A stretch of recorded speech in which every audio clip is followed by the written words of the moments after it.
Films, movies और cinema Bharat में हमेशा से पॉपुलर रहा है। इतना ज्यादा कि हो सकता है कि लोगों को देश के प्रेसिडेंट का नाम ना मालूम हो, पर अमिताभ बच्चन और शाहरुख खान का नाम तो जरूर मालूम होगा। कुछ लोग तो शायद क्रिकेट और सिनेमा पे ही जी रहे हैं और वो उनके लिए एक रिलीजन जैसा ही है। भारत में हर साल 2000 के आसपास फिल्में बनती हैं अलग अलग भाषाओं में, जिसमें प्रीडोमिनेंटली हिंदी, तमिल, तेलुगु, मलयालम, कन्नड़ और बंगाली इंडस्ट्री प्रमुख हैं। यहाँ पर दुनिया में सबसे ज्यादा देखी जाने वाली फिल्में बनती हैं। किसी भी देश में इतनी ज्यादा फिल्में नहीं देखी जाती जितनी कि इंडिया में देखी जाती हैं। भारत में करीब 2500 मल्टीप्लेक्स हैं और अगर हम सिर्फ 2019 की बात करें तो इस साल ही करीब 5 बिलियन यानी कि 500 करोड़ से अधिक की फिल्मों के टिकट्स बिके हैं। 2011 में ये आंकड़ा 3.5 बिलियन यानी कि 350 करोड़ के आसपास था। एग्जैक्ट डेटा तो देना मुश्किल है, पर रिसर्च के अनुसार 2012 में भारत में 602 फिल्में प्रोड्यूस हुई थी और ये आंकड़ा लगातार बढ़ता ही जा रहा है। डिजिटल फिल्म और ऑनलाइन चैनल्स के आने के बाद फिल्मों के बनने में बढ़ोतरी हुई है। हिंदी फिल्म इंडस्ट्री को बॉलीवुड कहते हैं, जो सबसे बड़ा सेक्टर है और 43% रेवेन्यू बॉक्स ऑफिस का यहीं से आता है।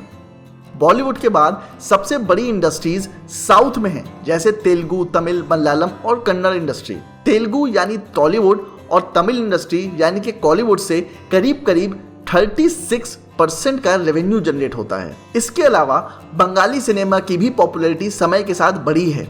बंगाली सिनेमा को अक्सर पैरेलल सिनेमा या आर्ट सिनेमा से जोड़कर भी देखा जाता है। हालांकि हाल में ये ट्रेंड काफी चेंज हुआ है। प्रसन्नजीत जैसे एक्टर्स ने कमर्शियल बंगाली फिल्मों को काफी बढ़ावा दिया है। बंगाली सिनेमा ने देश को बड़े बड़े फिल्म मेकर्स दिए हैं, जिसमें सबसे बड़ा नाम सत्यजीत रे का है।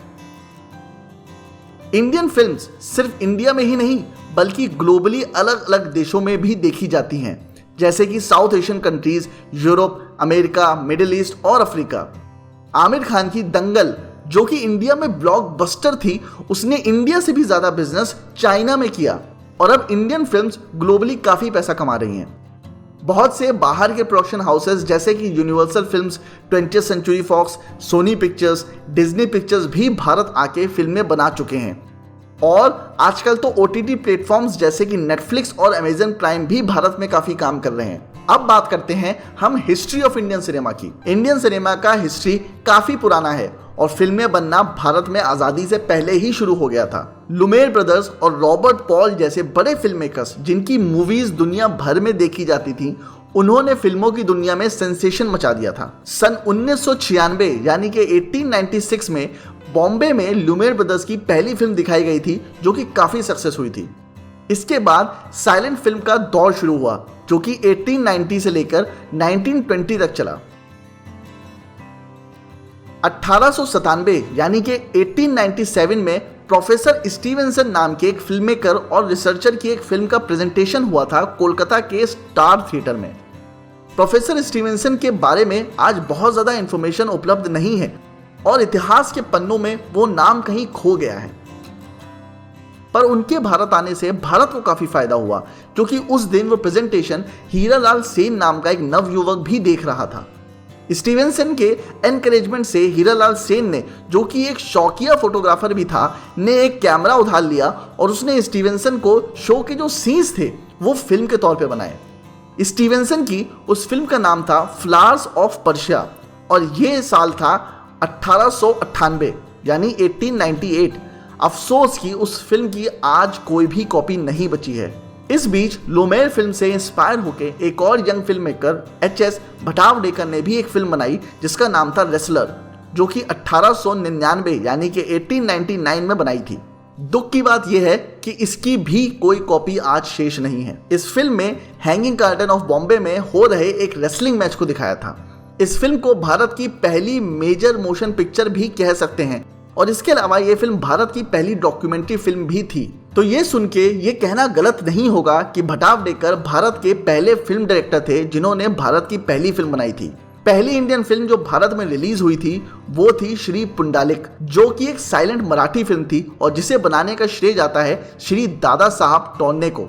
और ये फिल्म रिलीज हुई थी 18 मई 1912 में बॉम्बे के गिरगांव के एक हॉल में, जिसका नाम था कोरोनेशन सिनेमेटोग्राफ। तब मुंबई का नाम बॉम्बे ही था। बहुत से लोग ये आर्ग्यू करते हैं कि श्री पुंडलिक भारत की पहली फिल्म नहीं थी, क्योंकि वो एक फोटोग्राफिक रिकॉर्डिंग थी जो कि एक प्ले की थी और उसका कैमरामैन एक ब्रिटिश मूल का आदमी था जिसका नाम था जॉनसन, और ये फिल्म लंदन में ही प्रोसेस्ड हुई थी।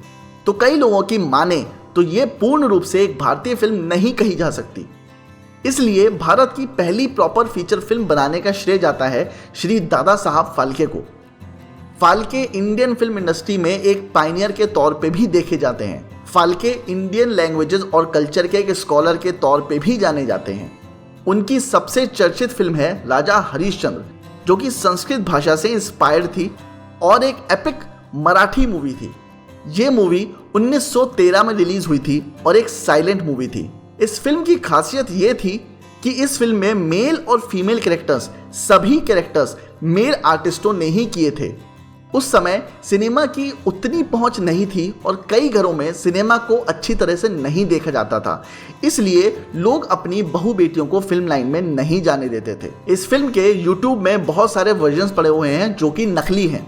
इस फिल्म का सिर्फ एक ही प्रिंट बना था जो कि गिरगांव के हॉल कोरोनेशन सिनेमाटोग्राफ पे दिखाया गया था। ये फिल्म उस समय के हिसाब से कमर्शियल फिल्म साबित हुई और कह सकते हैं कि ये भारत की पहली कमर्शियल फिल्म थी। इससे प्रेरित होकर तमिलनाडु में भी पहली तमिल फिल्म बनाई गई थी, वो भी एक साइलेंट फिल्म थी। उस फिल्म का नाम था कीचक वेदम और उसे एक ऑटोमोबाइल के स्पेयर पार्ट्स बेचने वाले बिजनेसमैन आर नटराज मुदालिया ने 1916 में बनाया था। इसके बाद सिनेमा देखने वालों की डिमांड बढ़ने लगी तो फिर धीरे धीरे सिनेमा हॉल भी बनने लगे। सबसे पहली सिनेमा हॉल की चेन का नाम था मदन थिएटर, जो कि एक पारसी एंटरप्रेन्योर जमशेदजी फ्रामजी मदन ने बनाया था। इन हॉल्स में सालाना करीब 10 फिल्में रिलीज होती थीं, जो कि पूरे इंडिया में डिस्ट्रीब्यूट होती थीं। मदन साहब ने कलकत्ता में एल्फेंस्टीन थिएटर कंपनी टेक ओवर करी और उसे एल्फेंस्टीन बायोस्कोप कंपनी बना दिया। 1919 में एल्फेंस्टीन कंपनी को मदन थिएटर्स लिमिटेड में मर्ज कर दिया गया। इस ग्रुप ने बंगाली साहित्य के बहुत सारे मशहूर कामों को एक नई दुनिया, एक नया स्टेज प्रदान किया। इसी एल्फेंस्टीन ग्रुप के माध्यम से जमशेद जी ने 1917 में सत्यवादी राजा हरिश्चंद्र को भी प्रोड्यूस किया, जो कि फाल्के की राजा हरिश्चंद्र की ही रीमेक थी। इसी बीच एक और शख्सियत से आपको रूबरू कराना चाहूंगा। इनका नाम है रघुपति वेंकैया नायडू, जो कि आंध्र प्रदेश के मछलीपट्टनम नाम के शहर से आए थे। ये एक इंडियन आर्टिस्ट थे और भारतीय फिल्मों को और आगे बढ़ाने में इन्होंने दुनिया की काफी मदद की। नायडू जी को तेलुगु सिनेमा का फादर भी कहा जाता है और एक पायनियर के तौर पे भी जाने जाते हैं। 1919 के बाद से वो इंडियन सिनेमा से अलग अलग तरीकों से अपने आप को जोड़ चुके थे। नायडू को घूमने का काफी शौक था और वो पूरा एशिया घूम चुके थे। वो पहले इंसान थे जिन्होंने मद्रास में पहला सिनेमा हॉल बनवाया और उसके मालिक बने। साउथ इंडिया में पहली बोलने वाली फिल्म 13 अक्टूबर 1931 में रिलीज हुई थी, जिसका नाम कालिदास था। इसे तमिल और तेलुगु दोनों भाषाओं में बनाया गया था। इसी बीच नटराज मुदलियर ने मद्रास का पहला फिल्म स्टूडियो खोला और यहीं से मद्रास फिल्म इंडस्ट्री की शुरुआत हुई। अब फिल्मों की पॉपुलैरिटी धीरे धीरे पूरे भारत में बढ़ने लगी। फिल्म के टिकट उस समय आम जनता के लिए काफी अफोर्डेबल होते थे। मतलब एक आना, जो कि 1 रुपए का 16वां भाग होता है, इतने में आप टिकट ले सकते थे। बाकी मनोरंजन के साधन के मुकाबले फिल्म देखना काफी सस्ता था। पब्लिक का इंटरेस्ट फिल्मों में बढ़ते ही इसमें बिजनेस भी बढ़ने लगा। इसके अलावा नए नए प्रोड्यूसर्स ने आके भारतीय संस्कृति और सभ्यता को भी फिल्मों में दिखाना शुरू कर दिया। बाहर का सिनेमा देख देख के कई फिल्म मेकर्स प्रेरित होकर यहाँ पर भी वैसा ही सिनेमा बनाने की कोशिश करते रहते थे। उनकी कोशिशें कामयाब भी हुई। दुनिया भर में इंडियन सिनेमा का अब नाम होने लगा था। 1927 में ब्रिटिश गवर्नमेंट ने भारत में ब्रिटिश फिल्म्स को प्रमोट करने के लिए इंडियन सिनेमाटोग्राफ इंक्वायरी कमेटी, जिसको ICEC भी कहते हैं, वो बनाई। भारत में लोग ब्रिटिश फिल्मों की बजाय अमेरिकन फिल्में देखना ज्यादा पसंद करते थे। इस ICEC यानी कि इंडियन सिनेमाटोग्राफ इंक्वायरी कमेटी के ग्रुप में 3 ब्रिटिशर्स थे और 3 इंडियंस थे, जिनके लीडर थे टी रंगाचारी। टी रंगाचारी मद्रास के एक जाने माने लॉयर थे। अब क्योंकि इस कमेटी को रंगाचारी हेड कर रहे थे, तो उन्होंने इस कमेटी के रूल्स में कुछ चेंज करने की पेशकश की। उनके सजेशंस थे कि ब्रिटिश फिल्मों को प्रमोट करने की बजाय हमें इंडियन फिल्म्स को प्रमोट करना चाहिए। हालांकि उनके सजेशंस किसी ने माने नहीं। अब हम बात करते हैं 1930 से 1940 तक के सिनेमा की। 30s में भारत में हमने टॉकीज फिल्म का उदय देखा। खान बहादुर अर्देशिर ईरानी नाम के एक पारसी फिल्म मेकर ने भारत की पहली टॉकी फिल्म आलम आरा को रिलीज किया था 14 मार्च 1931 को। अर्देशिर ईरानी ने बाद में साउथ इंडिया की पहली टॉकी फिल्म कालिदास भी प्रोड्यूस की, जिसके डायरेक्टर थे हनुमान मुनियप्पा रेड्डी। यानी कि एच.एम. रेड्डी, और वो रिलीज हुई थी 31 अक्टूबर 1931 को। एच.एम. रेड्डी फिल्म मेकर बनने से पहले एक पुलिस इंस्पेक्टर थे और बाद में नौकरी छोड़ के फिल्म इंडस्ट्री में आ गए और एक रिफ्लेक्टर बॉय से अपने फिल्मी करियर की शुरुआत की। इसी तरह बंगाल में जुमाई शस्ती नाम की पहली बंगाली टॉकी फिल्म भी बनी और नई कला के साथ नए नए कलाकारों का भी जन्म होने लगा। इसी में एक बड़ा नाम आता है चित्तौड़ वी नागैया का, जो कि भारत के पहले multilingual film actor, singer, composer, producer और डायरेक्टर बने। उन्हें इंडिया का पॉल मुनी भी कहा जाता है। पॉल मुनी एक बहुत महान एस्ट्रो हंगेरियन एक्टर थे जो अमेरिकन स्टेज और सिनेमा में काफी फेमस थे। ये 5 बार एकेडमी अवार्ड नॉमिनी थे और शायद दुनिया के पहले एक्टर थे जो इतने फेमस थे कि इनको अपना रोल चूज करने का विशेष अधिकार दिया जाता था। वापस आते हैं भारतीय सिनेमा की तरफ। बंगाल में एक जगह है टॉलीगंज, जहां पे फिल्मों का काफी काम होता था। वहीं से पहली बार टॉलीवुड नाम फेमस हुआ। ये शब्द कॉइन हुआ था 1932 यानी कि 1932 में। टॉलीवुड नाम इंस्पायर था हॉलीवुड से, जो कि यूनाइटेड स्टेट्स ऑफ अमेरिका की फिल्म इंडस्ट्री है। टॉलीगंज उस टाइम इंडियन फिल्म इंडस्ट्री का सेंटर था। बाद में Bombay film industry Indian film industry का सेंटर हो गया और उसने भी अपना नाम बॉलीवुड रख लिया। और इसी से इंस्पायर होकर तमिल, तेलुगु, कन्नड़, मलयालम इंडस्ट्री ने भी अपने नाम के आगे हॉलीवुड लगाना शुरू कर दिया, जैसे Tollywood, Mollywood, Lollywood, sandalwood etcetera. 1932 में आर.एल. खेमका, जो कि एक मारवाड़ी बिजनेसमैन थे, उन्होंने ईस्ट इंडिया फिल्म कंपनी नाम की एक फिल्म प्रोडक्शन हाउस की स्थापना की, जो कि आगे के 10 साल तक भारत की सबसे ज्यादा और सबसे बढ़िया फिल्म बनाने वाली कंपनियों में शुमार हुई। इस कंपनी ने बंगाली, हिंदी, उर्दू, तमिल और तेलुगु जैसी अनेक भारतीय भाषाओं में फिल्में बनाई। 1933 यानी कि 1933 के आसपास ईस्ट इंडियन फिल्म कंपनी ने भी अपनी पहली तेलुगु फिल्म प्रोड्यूस की, जिसका नाम था सावित्री। ये मूवी मैलावरम बाल भारती समाजम के एक प्ले पे बेस्ड थी। ये फिल्म डायरेक्ट की थी सी पुलैया ने, जिसमें उन्होंने नॉर्मल थिएटर और स्टेज के एक्टर्स ही लिए थे, जैसे कि वेमुरी गगैया और दसारी रामातिलकम। इस फिल्म को सेकंड वेनिस फिल्म फेस्टिवल में ऑनरेरी डिप्लोमा अवार्ड दिया गया था। 10 मार्च 1935 यानी कि 10 मार्च 1935 को एक और फिल्म मेकर ज्योति प्रसाद अग्रवाल ने आसामीज भाषा में एक फिल्म बनाई, जिसका नाम था जॉयमती। इस फिल्म को बनाने के बाद ज्योति प्रसाद बर्लिन गए फिल्म मेकिंग को और अच्छे से समझने के लिए। जॉयमती के बाद उन्होंने दूसरी फिल्म बनाई जिसका नाम था इंद्रमलती, जो उन्होंने प्रोड्यूस भी करी थी और डायरेक्ट भी करी थी। 1936 यानी कि 1936 में साउथ इंडिया में पहला फिल्म स्टूडियो खोला गया आंध्र प्रदेश के एक शहर राजामुंद्री में, जिसका नाम था दुर्गा सिनेटोन। इसको बनाने के पीछे जिनका हाथ था वो थे निदम आरती सुरैया। 1930 के ही दशक में इंडियन सिनेमा ने एक नया उछाल देखा म्यूजिकल्स की दुनिया में। बहुत सारी म्यूजिकल फिल्म्स जैसे कि इंद्र सभा और देवी देवयानी सरीकी फिल्म्स यहाँ प्रोड्यूस हुई और काफी सक्सेसफुल भी हुई। और यहीं से शुरू हुआ फिल्मों में सॉन्ग और डांस का सफर। धीमे धीमे फिल्म स्टूडियोज और भी शहरों में खुलने लगे, जैसे कि मद्रास, कलकत्ता, बॉम्बे, और फिल्म मेकिंग धीमे धीमे एक आर्ट फॉर्म और एक क्राफ्ट की तरह देखी जाने लगी।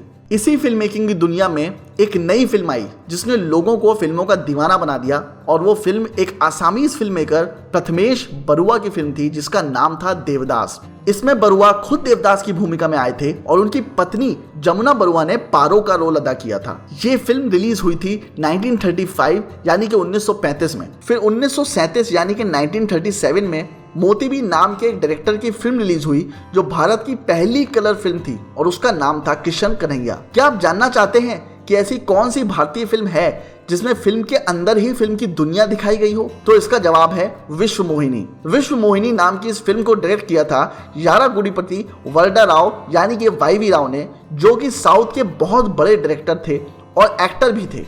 और इसकी स्क्रिप्टिंग की थी बलिजेपल्ली लक्ष्मीकांत कवि ने।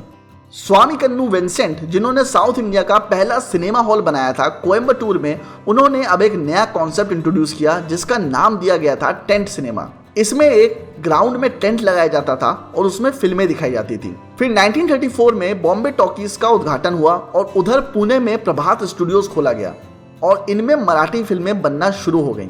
ऐसा नहीं था कि इस समय फिल्मों पर ब्रिटिश राज का असर नहीं पड़ता था। जब 1930 में RSD चौधरी नाम के एक प्रोड्यूसर ने रैत नाम की एक फिल्म प्रोड्यूस की, उसे ब्रिटिश राज ने बैन कर दिया था, क्योंकि उसमें जो एक्टर्स काम कर रहे थे वो फिल्म के अंदर इंडियन इंडिपेंडेंट मूवमेंट के लीडर्स का रोल अदा कर रहे थे। पर इसके बावजूद भी देश विदेश में भारतीय फिल्मों को लगातार ख्याति मिलती रही। 1936 यानी 1936 में संत तुकाराम नामक एक फिल्म बनी, जो कि तुकाराम की जीवनी थी। तुकाराम एक वरकारी संत और एक आध्यात्मिक कवि थे और उनकी जिंदगी पे बनी ये फिल्म पहली भारतीय फिल्म बनी जो इंटरनेशनल फेस्टिवल्स में स्क्रीन की गई थी सन 1937 में। उस फिल्म को जजेस के द्वारा चूज किया गया था साल की 3 सबसे बेहतरीन फिल्मों में। 1938 यानी कि 1938 में गुडावल्ली राम ब्रह्मम जो कि डायरेक्टर और स्क्रीन राइटर थे ने एक फिल्म को प्रोड्यूस और डायरेक्ट की जिसका नाम था रायता बिड्डा, जो कि सोशल प्रॉब्लम से बनी फिल्म थी। इस फिल्म को भी ब्रिटिश एडमिनिस्ट्रेशन ने बैन कर दिया था क्योंकि इसमें गरीब किसानों का जमींदारों की तरफ विरोध करते दिखाया गया था और ब्रिटिश राज में जमींदारों को काफी महत्व दिया जाता था। वर्ल्ड वॉर 2 के बाद इंडिया में पहली बार मसाला फिल्में बननी शुरू हुई। मसाला फिल्मों का मतलब था कि ये फिल्में मिक्स जॉनरे की होती थी जिसमें सॉन्ग, डांस, रोमांस, कॉमेडी सब होता था। 1940 के दौरान सिर्फ साउथ इंडिया में ही भारत के करीब आधे से ज्यादा हॉल और सिनेमा अब वहां संस्कृति का हिस्सा ही नहीं बल्कि संस्कृति को बढ़ाने वाले माध्यम के तौर पे देखे जाने लगे थे। जब भारत का पार्टीशन हुआ तो भारत की बहुत सारी संपत्ति पाकिस्तान चली गई और उसके साथ साथ काफी स्टूडियोज भी वहां शिफ्ट हो गए। पार्टीशन एक ऐसा सब्जेक्ट भी था जिसको बाद में काफी फिल्म मेकर्स ने अपनी फिल्मों में दिखाया।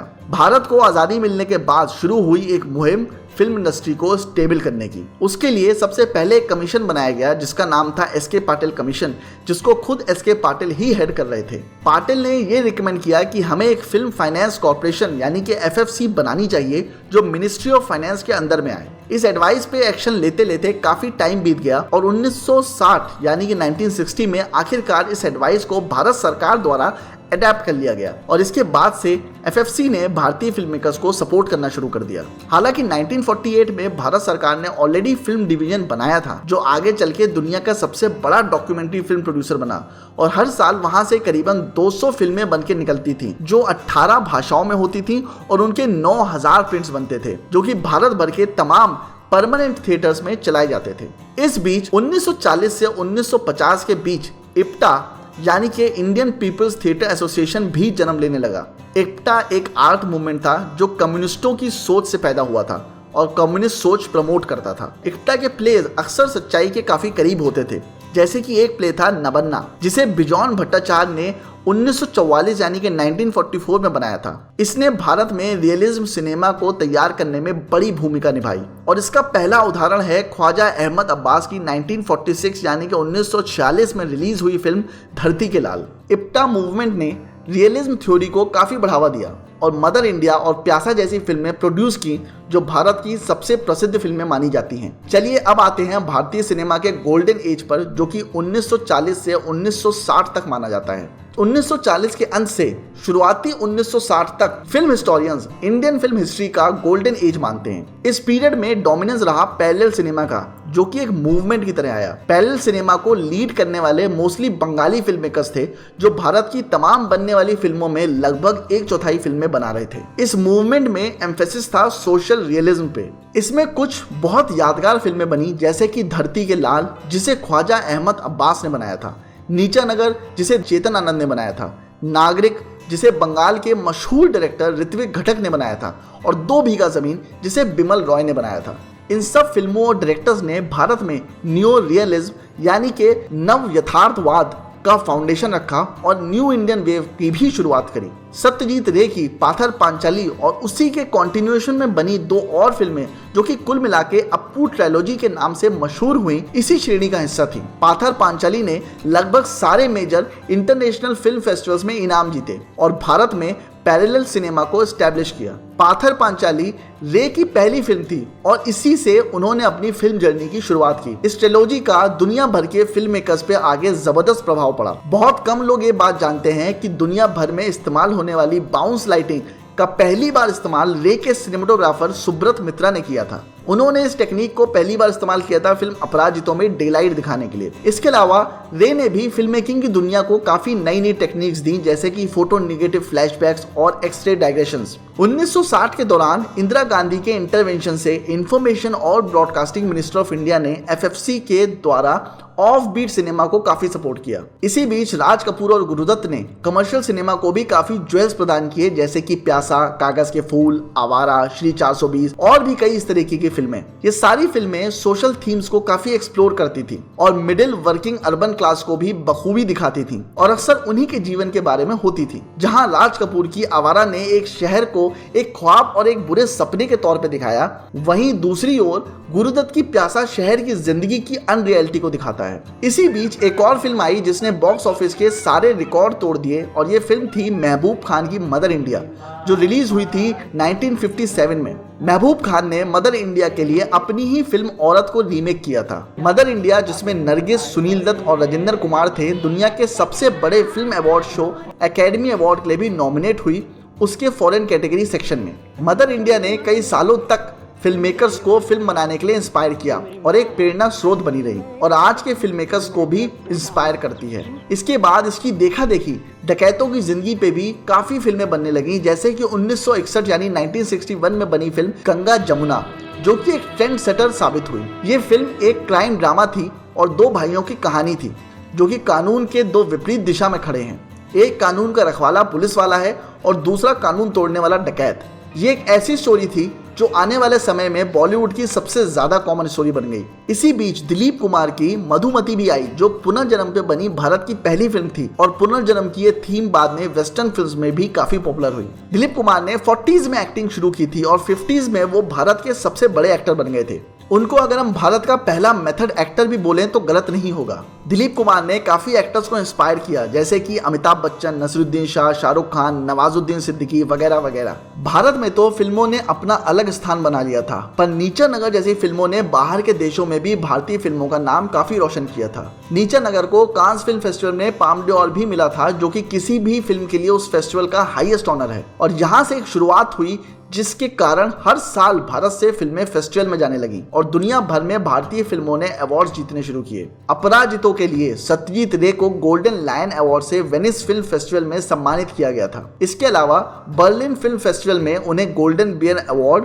और 2 सिल्वर अवार्ड भी मिले थे बेस्ट डायरेक्टर के लिए। ख्वाजा अहमद अब्बास, जो कि पहले एक स्क्रीन राइटर और बाद में जाके एक महान डायरेक्टर बने, उनकी भी 3 फिल्मों को पाम डॉर नॉमिनेशन मिला, जिसमें से नीचा नगर ने अवार्ड भी जीता और इसके अलावा राज कपूर की फिल्म आवारा और इंडो रशियन फिल्म परदेसी को नॉमिनेशन मिला। अब आता है जमाना क्लासिक बॉलीवुड का, जो कि 70 का दौर रहा। अब 70 आ गया था और फिल्में बदल रही थी। हालांकि रियलिस्टिक पैरेलल सिनेमा लगातार बनता रहा, पर 70s ने शुरुआत की प्योर मसाला कमर्शियल फिल्मों की। इसी दौर में जन्म हुआ एक ऐसे सुपरस्टार का जिसकी शोहरत को आज तक कोई छू नहीं पाया, और वो सुपरस्टार थे राजेश खन्ना।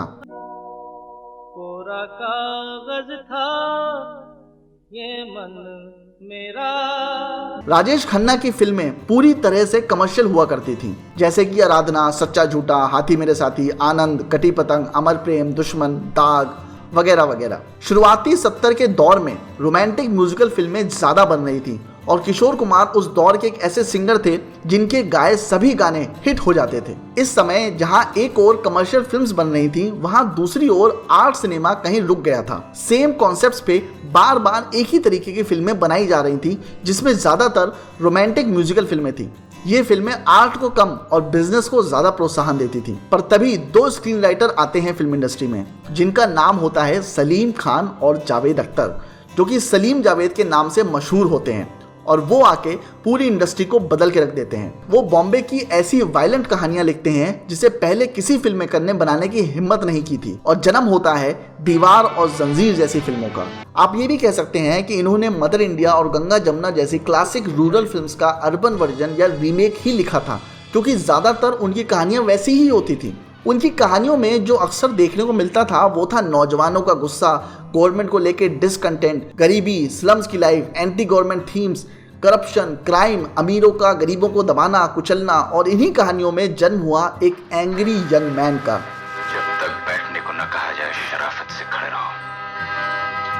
ये पुलिस स्टेशन है, तुम्हारे बाप का घर नहीं। एक ऐसा कैरेक्टर जिसको अमिताभ बच्चन ने बखूबी हर फिल्म में निभाया और एक सुपरस्टार बना दिया। एंग्री यंग मैन कहीं ना कहीं गंगा जमुना के दिलीप कुमार के रोल से ही प्रभावित था। 1970 के मध्य तक शोले और जंजीर जैसी फिल्मों ने बच्चन को एक पावरफुल लीड एक्टर बना दिया था, पर ऐसा नहीं था कि सिर्फ इसी तरह की फिल्में चल रही थी। 1975 में एक बहुत ही लो बजट फिल्म आई जो ना कि एक ब्लॉकबस्टर साबित हुई बल्कि एक कल्ट फिल्म भी बनी।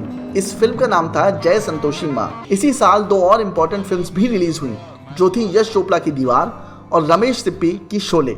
दीवार की थीम गंगा जमुना से प्रेरित थी, जिसमें एक भाई कानून का रखवाला होता है और दूसरा भाई कानून के खिलाफ काम करने वाला गैंग लीडर और स्मगलर होता है। ये फिल्म उस समय के मशहूर real life smuggler Haji Mastan के जीवन पर आधारित थी। स्लम डॉग मिलियनेयर जैसी फिल्म बनाने वाले डायरेक्टर डैनी बॉयल दीवार को भारतीय सिनेमा की सबसे महत्वपूर्ण फिल्मों में से एक मानते हैं। दीवार की रिलीज के कुछ महीनों बाद ही रिलीज हुई थी रमेश सिप्पी की शोले, जो भारतीय सिनेमा की सबसे बड़ी हिट भी कही जा सकती है। ये फिल्म अकीरा कुरोसावा की 7 समुराई से इंस्पायर्ड थी और इसमें काफी आधुनिक वेस्टर्न तकनीकों का इस्तेमाल किया गया था। कहा जाता है कि कई हॉल्स में पिक्चर सालों लगी रही। कहते हैं कि हिंदी फिल्म इंडस्ट्री का नाम बॉलीवुड भी इसी समय रखा गया था, जो आगे जाके कमर्शियल सिनेमा का प्रतीक बना। नासिर हुसैन और मनमोहन देसाई जैसे डायरेक्टर्स और सलीम जावेद जैसे राइटर्स की अगुवाई में मसाला जॉनर की काफ़ी फिल्में बनी, जिसमें action, comedy, drama, romance, melodrama और म्यूजिक सब होता था। हुसैन और सलीम जावेद की एक और फिल्म यादों की बारात, जो कि 1973 में रिलीज हुई थी,